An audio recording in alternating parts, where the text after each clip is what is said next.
Ask Dan Schneider.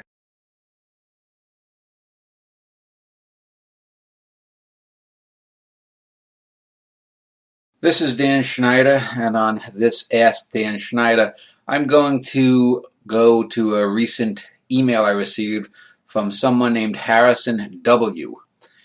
And it's an email, and I'll read it. It's a brief email. It says, "Dear Mr. Schneider, could you elaborate on why you believe Terminator 2 and Alien to be great and Terminator and Aliens to be just genre great? I have a really hard time picking a preference. Most of the sci-fi enthusiasts I've spoken to about the subject seem to prefer the first movie in each series. While they also generally praise Terminator 2 and Aliens, they cite the sequel's more conventional nature in the vein of loud summer blockbusters as to why they believe Terminator 1 and Alien to be superior. That and Edward Furlong is a whiny bitch. I think it would be interesting to hear your thoughts on why T2 is better and provide another side to the argument. Thanks, Harrison." Well, there are several questions, so I'll just go chronologically. Why I believe Terminator 2 and Alien to be great and Terminator and Aliens to be just genre great.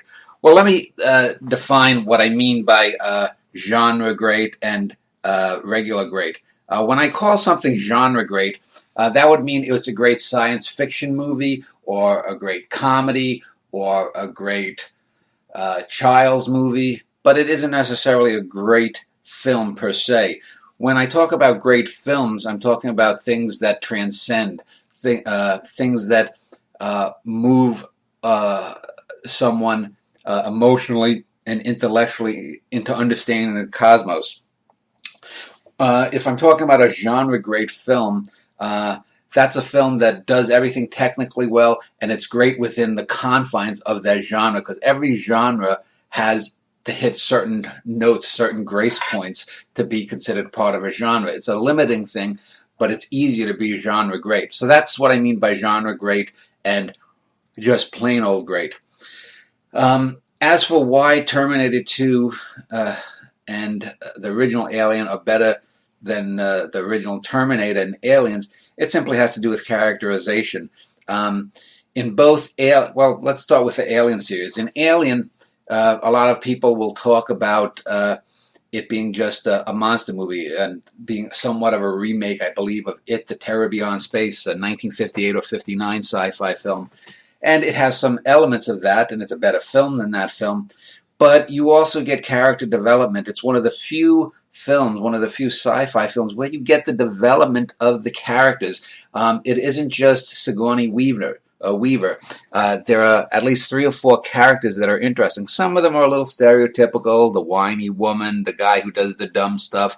But they're believable characters. They're basically sort of space truckers. In Aliens, you get basically a lot of the macho stuff of the Reagan 80s. You know, we're going to go in and get the aliens, and it's a gore fest, and it's beautifully made. It's technically very excellent film, but it doesn't have the depth. Sigourney Weaver in there does a good performance, but it isn't as original, it isn't as stunning, and it isn't as character-based and centric as Alien. And Alien does it better. It is by far Ridley Scott's best film. By far. Forget Blade Runner, forget any of the other crap Gladiator stuff that he's foisted upon in the last few years, much less that goddamn Prometheus piece of shit. Now, to go to the Terminator and Terminator 2, the original Terminator is a genre great film, as a sci-fi film. It's a low budget film, and if you look at it, it gets away with a lot of stuff that could only have been gotten away with in its time in terms of special effects and whatnot. It's interesting. It's original. Arnold Schwarzenegger, that's the first film that made an impression on him in a fictive film. He came to prominence, of course, in the bodybuilding movie Pumping Iron, but this is what made Arnold a real star. But on the same token, there are lesser performances. The lead female, Linda, what's her name? I can't even remember her name, but she gives an okay performance, but she's a heroine in distress. You write about more conventional nature. Well, Terminator is far more conventional.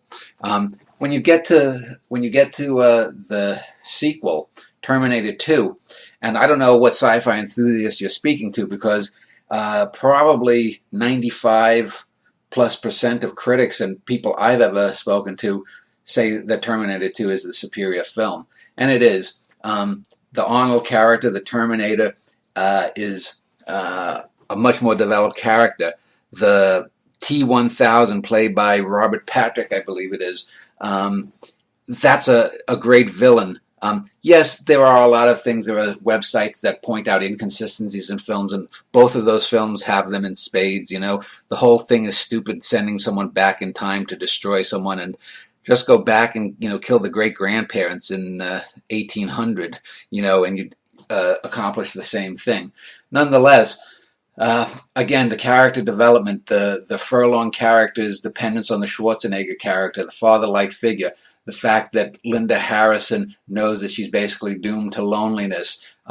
It's deeper, it's more plangent. There's the great ending of Terminator 2 where you just see the blackness of the road going on. That's poetic without really forcing it in your face. There's none of that in the first film. So basically, that's why both Alien, the first of the Alien movies, and Terminator 2, the second in that Terminator franchise, are the superior films. It is rare that a sequel outdoes its earlier iteration, but Terminator 2 did accomplish that.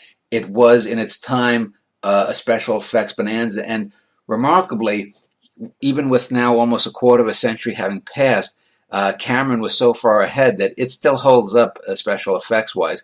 Cameron has not done a film even remotely as close to the quality of Terminator 2, and he also did Aliens. So, those are three, excellent films. Two of them that I would consider genre great, one great. He did a couple of other pretty good movies here and there. The Abyss is an underrated movie. If the ending hadn't been as weak, it could have been a great film, and it's arguably a genre great film. Then he did, was it True Lies? That was another interesting film. But that's the basic reason.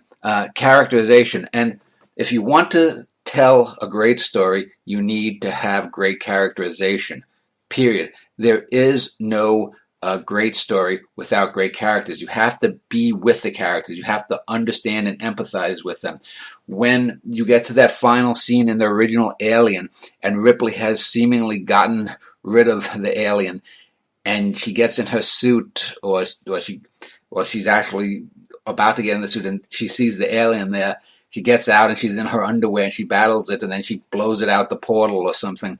Well, that's a great moment, and you feel her fear, and it's been building up, and it's far superior than like John Carpenter's Halloween, a film that came out a year earlier, I believe, and other films of that nature, the Freddy Krueger series, the Jason, the Michael Myers crap. And, if you look at the first two Alien films, I just look at them. The rest of them, forget. Same thing with the Terminator films. The first two Terminators, forget. You want to forget about mixing with the Predators, you should have the Alien versus the Terminator, but they botched that too. Anyway, enough with the sequelitis. Alien and Terminator 2 are great films. Aliens and the original Terminator are probably genre great films. As I said, you can make arguments. I would not greatly argue against Aliens being considered a great film, because it does have a lot of good arguments. But I think T2 is superior to Terminator, and Alien is superior to Aliens. So that's another Ask Dan Schneider. If you have other questions, I'll be answering them as they come in. I will also be answering other questions that I've gotten dozens or hundreds or sometimes even thousands of times over the years. It's just a matter of time for me to get to it. So send me an email or send me a video, and I'll try my best to answer the questions. Please make them intelligent. That's all I ask.